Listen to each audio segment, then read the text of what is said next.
আসসালামু আলাইকুম। আশা করি সবাই ভালো আছেন। দেখুন আজকে আমি ৪ রকমের ডাল নিয়েছি আমার কাছে। হাতে নিয়ে দেখাচ্ছি কি ডাল এখানে আছে। এখানে আমি ৪ রকমের ডাল নিয়েছি খিচুড়ি রান্না করার জন্য। ছোটখাটো একটা মিলাতের আয়োজন করেছি।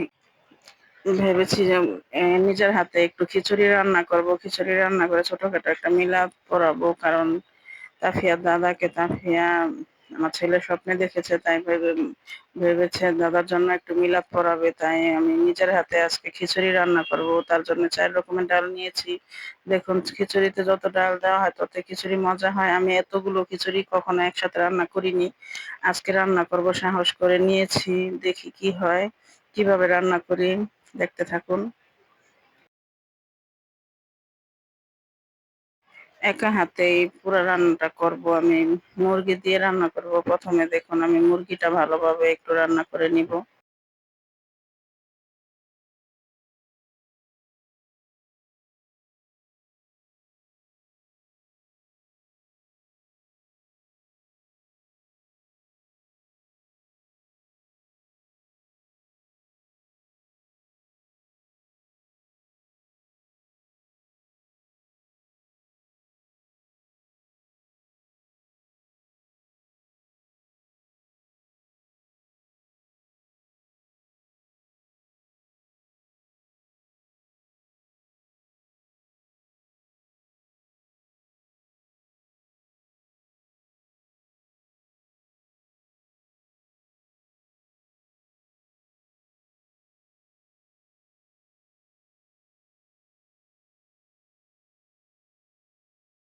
ভুনা খিচুড়ি রান্না করব। ভুনা খিচুড়ি রান্না করলে আমি সবসময় তেহারি মসলাটা দেই। আজকে আমি ভাবলাম যে ভুনা খিচুড়িতে তেহারি মসলাটা দেই।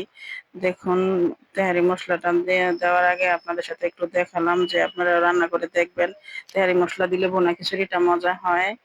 আমাদের কাছে খুবই ভালো লাগে তাই আমি এই মসলাটা দেই। দেখুন আমার পেঁয়াজটা ভাজা হয়ে গেছে। এখানে আমি সব মসলা দিব। যত মসলা দিব ততই মজা হবে। কারণ আমি এতটি খিচুড়ি একসাথে কখনো রান্না করিনি। তারপরও সাহস করে যেহেতু আজকে রান্না করতে নিয়েছি দেখি কেমন হয়।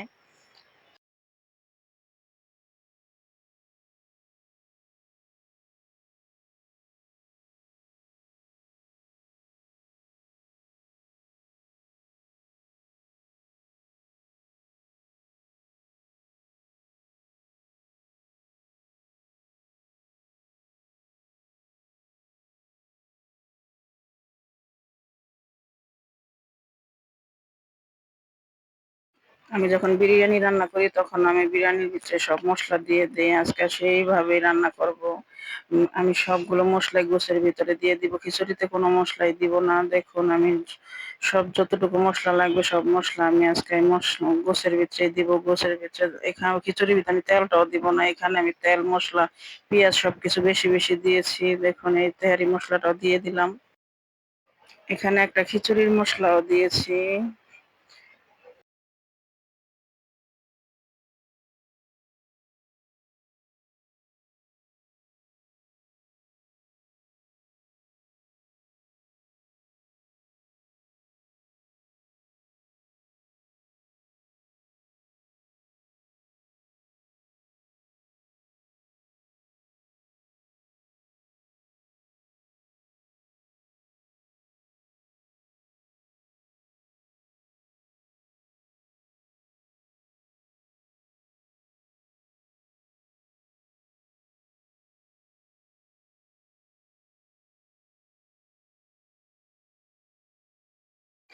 দেখা যায় আমি তো গ্যাসের চুলায় রান্নাটা করতাছি তার কারণে আমার ছোট ৩ টা পাতিলের ভিতরে আমি রান্নাটা করব।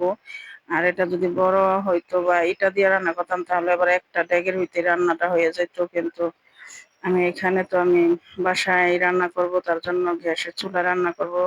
সেই কারণে আমি পাতিলের ভিতরে রান্না করব। আর এখন আমি কড়াইয়ের ভিতরে গোছগুলো রান্না করার জন্য দেখুন মসলাটা কষাচ্ছি। মসলাটা দেখলেই বোঝা যাইতেছে যে মসলাটা কেমন হয়েছে।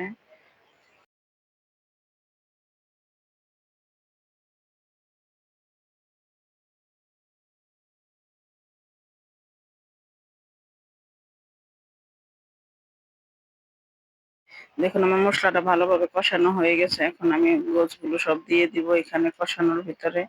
এখানে যেহেতু এটা ফার্মের মুরগি অত বেশি পানি দিয়ে রান্নাটা করতে হবে না। কিছুক্ষণ কষাইলেই হয়ে যাবে।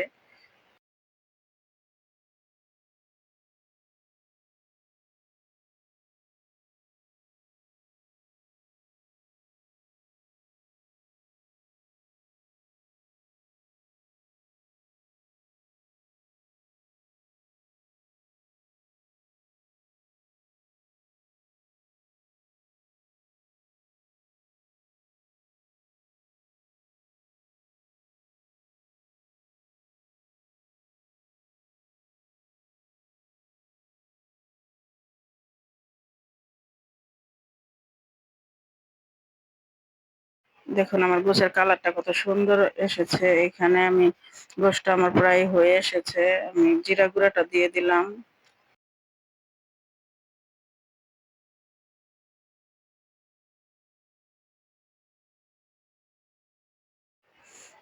৩ টা পাতিলার ভিতরে আমি চাল, ডাল সব একসাথে ধুয়ে সমান, সমান ভাগ করেছি। এখন সমান, সমান ভাগ করে আমি গোছগুলো দিয়ে করে দিব একসাথে।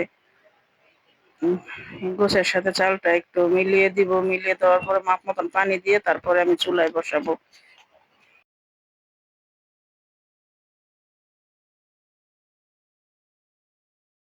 খিচুড়িতে কোনো মসলা ব্যবহার করার না কারণে এখানে আমি গোছের ভিতরে সব মসলাগুলো দেওয়ার কারণে দেখুন গোছের মসলাটা কেমন দেখা যাচ্ছে। আর পানি দেওয়ার পরও বাকিটা বোঝা যাবে যে কেমন হয়েছে। পানি দিয়ে যখন মিলিয়ে একসাথে বসাবো তখন বুঝতে পারবেন যে মসলাটা ঠিকই আছে। আর এইভাবে খিচুড়িটা রান্না করলে আমার মনে হয় খিচুড়িটা পারফেক্ট ভাবে ভুনা খিচুড়িটা হয়। আমি একদিন আমার ঘরের জন্য আমি একটা পাতিলের ভিতরে রান্না করেছি। আমার খিচুড়িটা খুব ভালো হয়েছে। সেই কারণে আমি এভাবে রান্না করার জন্য সাহসটা করলাম। দেখি কি হয়।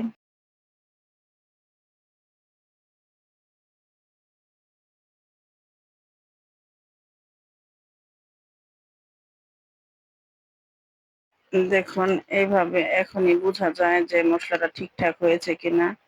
দেখুন আমার মসলাটা একদম পারফেক্ট ভাবে হয়েছে। এখন খিচুড়িটা পারফেক্ট ভাবে হইলেই হয়।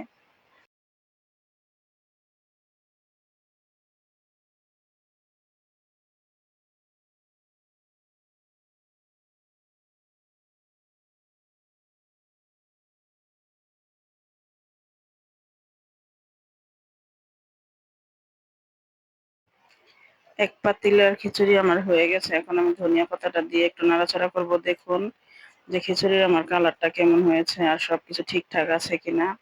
অনেকে বলতে পারে যে এভাবে কখনো খিচুড়ি রান্না করা দেখিনি।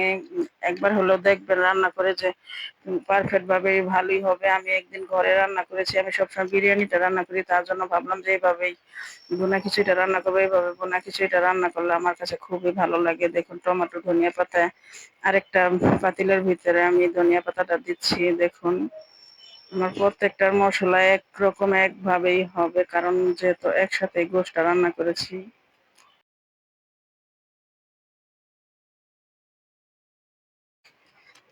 দেখুন আমি প্যাকেটিংটা করতাছি যে এখনে বাকিটা বোঝা যাবে যে কেমন হয়েছে। দেখুন আমার কালারটা পুরা পারফেক্ট হয়েছে।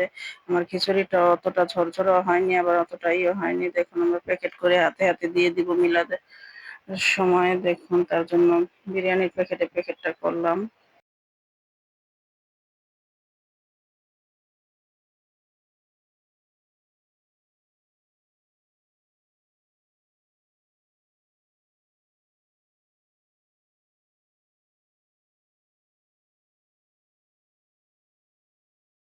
আমি একটা প্যাকেট করে আমার ছেলেকে বুঝিয়ে দিলাম। এখন আমার ছেলে বাকি প্যাকেটগুলো সব করেছে। দেখুন একে, একে সবগুলো প্যাকেট আমার ছেলেই করতেছে।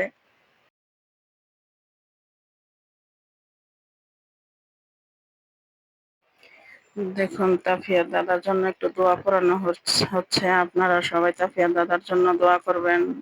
আল্লাহ যেন তাকে জান্নাতবাসী করে। ধন্যবাদ সবাইকে আমাদের ভিডিওটি দেখার জন্য।